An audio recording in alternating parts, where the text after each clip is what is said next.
ഉൽപ്പത്തി പുസ്തകത്തിലുള്ള വായന 41 അധ്യായം. ഫറവോയുടെ സ്വപ്നം. 2 വർഷക്കാലം കഴിഞ്ഞപ്പോൾ ഫറവോ ഒരു സ്വപ്നം കണ്ടു. ഇതാ, അദ്ദേഹം നൈൽ തീരത്ത് നിൽക്കുന്നു. അപ്പോഴതാ, കാഴ്ചയ്ക്ക് അഴകുള്ള ശരീരം കൊഴുത്ത 7 പശുക്കൾ നദിയിൽ നിന്ന് കയറി വരുന്നു. അവ ഞാങ്ങണമധ്യേ മേയുന്നു.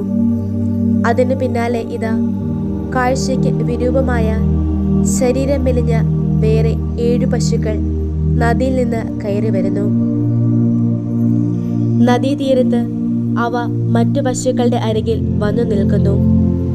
എന്നിട്ട് കാഴ്ചയ്ക്ക് വിരൂപമായ ശരീരം മെലിഞ്ഞ പശുക്കൾ കാഴ്ചയ്ക്ക് അഴകുള്ള കൊഴുത്ത 7 പശുക്കളെ വിഴുങ്ങിക്കളയുന്നു. അപ്പോൾ ഫറവോ ഉണർന്നു. അദ്ദേഹം രണ്ടാമതും ഉറങ്ങുകയും സ്വപ്നം കാണുകയും ചെയ്തു.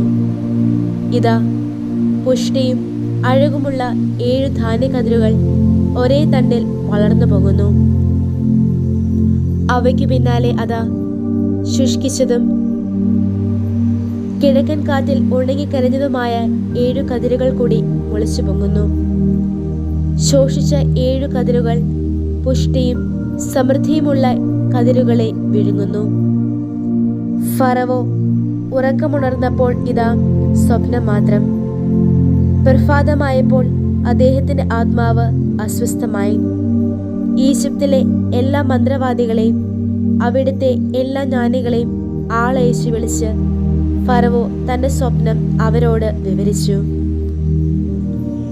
എന്നാൽ ഫറവോയ്ക്ക് അവ വ്യാഖ്യാനിച്ചു കൊടുക്കാൻ ആരുമുണ്ടായില്ല.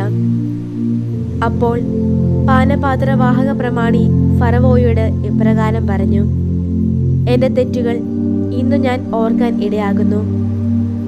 ഫറവോ തന്റെ ദാസന്മാരോട് കുപിതനായപ്പോൾ എന്നെയും പാചക പ്രമാണിയെയും കാവൽ സേനാ നായകന്റെ വീട്ടിലെ തണ്ണങ്ങളിൽ ഇട്ടിരുന്നല്ലോ. ഒരു രാത്രി ഞാനും അവനും സ്വപ്നം കണ്ടു. വ്യാഖ്യാനം സംബന്ധിച്ച് വ്യത്യസ്തതയുള്ള ഓരോ സ്വപ്നമാണ് ഞങ്ങൾ കണ്ടത്. അവിടെ കാവൽ സേനാ നായകന്റെ ദാസനായ ഒരു ഹെബ്രായ യുവാവ് ഞങ്ങളുടെ കൂടെ ഉണ്ടായിരുന്നു. ഞങ്ങളുടെ സ്വപ്നങ്ങൾ അവനോട് വിവരിച്ചപ്പോൾ അവൻ ഞങ്ങൾക്ക് അവ വ്യാഖ്യാനിച്ചു തന്നു. ഓരോരുത്തരോടും അവനവന്റെ സ്വപ്നത്തിനൊത്താണ് അവൻ വ്യാഖ്യാനിച്ചത്. അവൻ ഞങ്ങൾക്ക് വ്യാഖ്യാനിച്ചു തന്നതുപോലെ തന്നെ സംഭവിച്ചു. എന്നെ എൻ്റെ ഉദ്യോഗത്തിൽ പുനഃസ്ഥാപിച്ചു. അയാളെ തൂക്കിലിടുകയും ചെയ്തു. അപ്പോൾ ഫറവോ ജോസഫിനെ ആളയച്ചു വിളിച്ചു. അവർ അവനെ കുഴിയിൽ നിന്ന് തിടുക്കത്തിൽ പുറത്തു കൊണ്ടുവന്നു. അവൻ ക്ഷൗരം ചെയ്ത് തന്റെ വസ്ത്രങ്ങൾ മാറി ഫറവോയുടെ പക്കൽ വന്നു. ഫറവോ ജോസഫിനോട് പറഞ്ഞു: ഞാനൊരു സ്വപ്നം കണ്ടു, എന്നാൽ ആരും അത് വ്യാഖ്യാനിക്കുന്നില്ല. നീ സ്വപ്നം കേട്ട് വ്യാഖ്യാനിക്കാറുണ്ടെന്ന് നിന്നെക്കുറിച്ച് ഞാൻ കേട്ടിരിക്കുന്നു. ജോസഫ് ഫറവോയോട് ഇപ്രകാരം പ്രത്യുത്തരിച്ചു: ഞാനല്ല, ദൈവം ഫറവോയുടെ സമാധാനത്തിനുതകുന്ന ഉത്തരം നൽകും. ഫറവോ ജോസഫിനോട് പറഞ്ഞു: എന്റെ സ്വപ്നത്തിൽ ഇതാ, ഞാൻ നൈൽ തീരത്ത് നിൽക്കുകയായിരുന്നു. അപ്പോൾ അതാ, ശരീരം കൊഴുത്ത രൂപഭംഗിയുള്ള 7 പശുക്കൾ നദിയിൽ നിന്ന് കയറി വന്നു. അവ ഞാങ്ങണമധ്യേ മേഞ്ഞു. അവയ്ക്കു പിന്നാലെ ഇതാ, താഴ്ന്ന ഇനവും തീർത്തും വിരൂപവും ശരീരം മെലിഞ്ഞതുമായ മറ്റ് 7 പശുക്കളും കയറി വന്നു. അവയെപ്പോലെ വികൃതമായവ ഈജിപ്ത് നാട്ടിലെങ്ങും ഞാൻ കണ്ടിട്ടില്ല. ശോഷിച്ച് വികൃതമായ ആ പശുക്കൾ ആദ്യത്തെ 7 കൊഴുത്ത പശുക്കളെ വിഴുങ്ങിക്കളഞ്ഞു. എന്നാൽ അവ അവയുടെ ഉള്ളിലെത്തിയിട്ടും അവ ഉദരത്തിലെത്തിയെന്ന് ആർക്കും തിരിച്ചറിയാൻ കഴിയുമായിരുന്നില്ല. കാരണം കാഴ്ചയിൽ അവ ആദ്യത്തെ പോലെ തന്നെ വികൃതമായിരുന്നു. അപ്പോൾ ഞാൻ ഉണർന്നു. വീണ്ടും എൻ്റെ സ്വപ്നത്തിൽ ഞാൻ കണ്ടു, ഇതാ, ഒരേ തണ്ടിൽ വളർന്നു നിൽക്കുന്ന പുഷ്ടിയും അഴകുമുള്ള 7 കതിരുകൾ. അതാ അവയ്ക്ക് ശേഷം മുളച്ചു വരുന്ന ഫലശൂന്യവും ശുഷ്കിച്ചതും കിഴക്കൻ കാറ്റിൽ ഉണങ്ങിക്കരഞ്ഞതുമായ 7 കതിരുകൾ. ശുഷ്കിച്ച കതിരുകൾ 7 നല്ല കതിരുകളെ വിഴുങ്ങിക്കളഞ്ഞു. ഞാൻ മന്ത്രവാദികളോട് പറഞ്ഞു, എന്നാൽ അത് എനിക്ക് വേണ്ടി വിശദീകരിക്കാൻ ആരുമുണ്ടായിരുന്നില്ല. അപ്പോൾ ജോസഫ് ഫറവോയോട് പറഞ്ഞു, ഫറവോയുടെ സ്വപ്നം ഒന്നു തന്നെ. ദൈവം ചെയ്യാൻ പോകുന്നതെന്തെന്ന് അവിടുന്ന് ഫറവോയ്ക്ക് വെളിപ്പെടുത്തിയിരിക്കുന്നു. 7 നല്ല പശുക്കൾ 7 വർഷങ്ങളാണ്. 7 നല്ല കതിരുകളും 7 വർഷങ്ങൾ തന്നെ. സ്വപ്നം ഒന്നു തന്നെ. അവയ്ക്ക് പിന്നാലെ കയറി വന്ന മെലിഞ്ഞവയും വിരൂപികളുമായ 7 പശുക്കളും 7 വർഷങ്ങളാണ്. പതിരു നിറഞ്ഞതും കിഴക്കൻ കാറ്റിൽ ഉണങ്ങിക്കരഞ്ഞതുമായ 7 കതിരുകൾ ക്ഷാമത്തിന്റെ 7 വർഷങ്ങളാണ്. ഞാൻ ഫറവോയോട് പറഞ്ഞ കാര്യം ഇതാണ്. ദൈവം ചെയ്യാൻ പോകുന്നതെന്തെന്ന് അവിടുന്ന് ഫറവോയ്ക്ക് കാണിച്ചു തന്നിരിക്കുന്നു. ഇതാ, ഈജിപ്ത് നാട് മുഴുവനിലും വൻ സുഭിക്ഷത്തിന്റെ 7 വർഷങ്ങളാണ് വരുന്നത്. അവയ്ക്ക് ശേഷം ക്ഷാമത്തിന്റെ 7 വർഷങ്ങൾ ഉയർന്നു വരും. ഈജിപ്ത് നാടിലെ സകല സമൃദ്ധിയും വിസ്മൃതമാകും. ക്ഷാമം നാടിനെ കാർന്നെടുക്കും. പിന്നാലെ വരുന്ന ആ ക്ഷാമത്തിന് മുൻപിൽ നാട്ടിലെ സമൃദ്ധി അറിയപ്പെടുകയില്ല. കാരണം അത് അതിരൂക്ഷമായിരിക്കും. ഫറവോയ്ക്ക് സ്വപ്നം തുടർച്ചയായി 2 തവണ ഉണ്ടായത് ദൈവത്തിന്റെ ഭാഗത്തു നിന്ന് ഇക്കാര്യം ഉറപ്പിച്ചെന്നും ദൈവം അത് നിവർത്തിക്കാൻ തിടുക്കപ്പെടുന്നെന്നും ഉള്ളതുകൊണ്ടാണ്.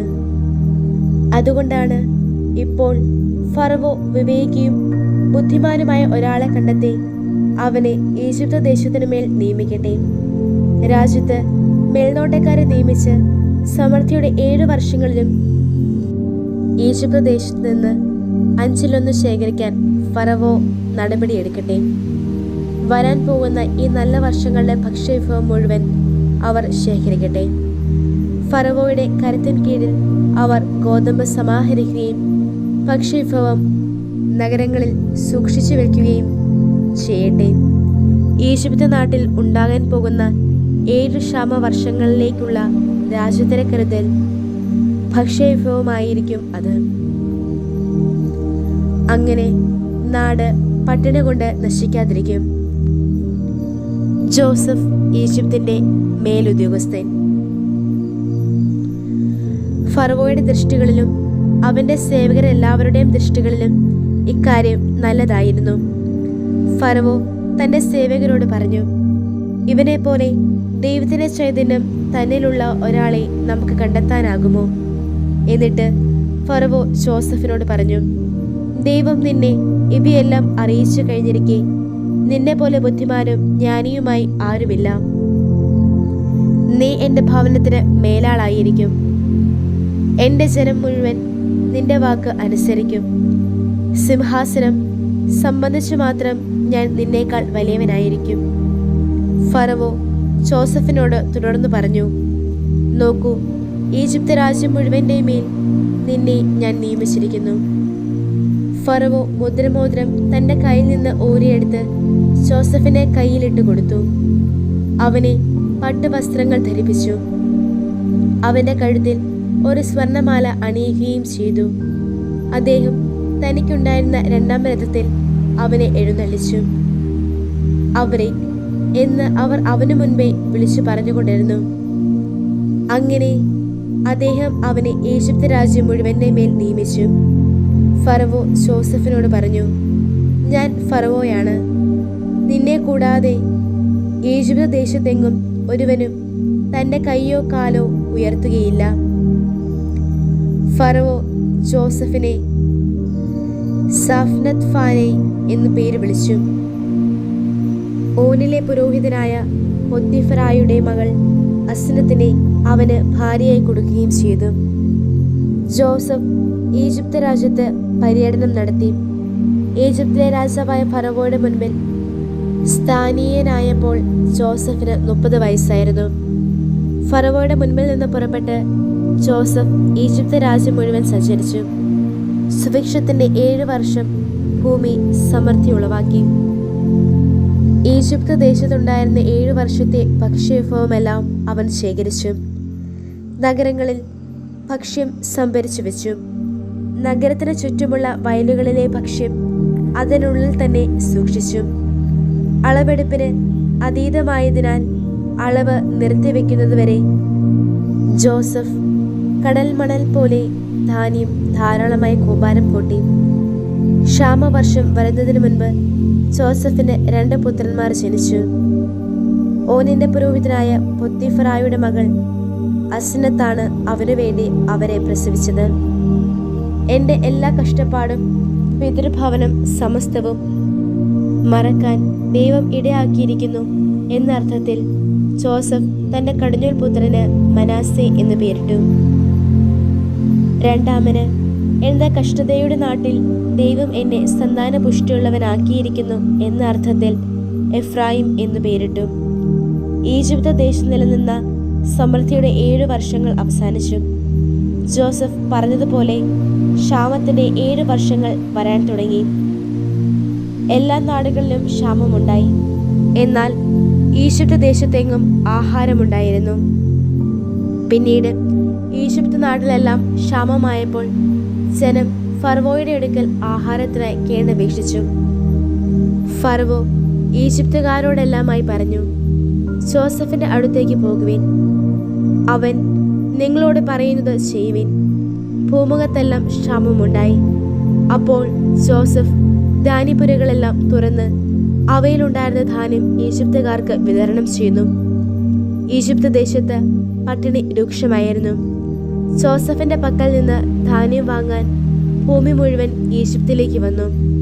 കാരണം എല്ലാ നാട്ടിലും ക്ഷാമം കൊടുമ്പിരിക്കൊണ്ടിരുന്നു.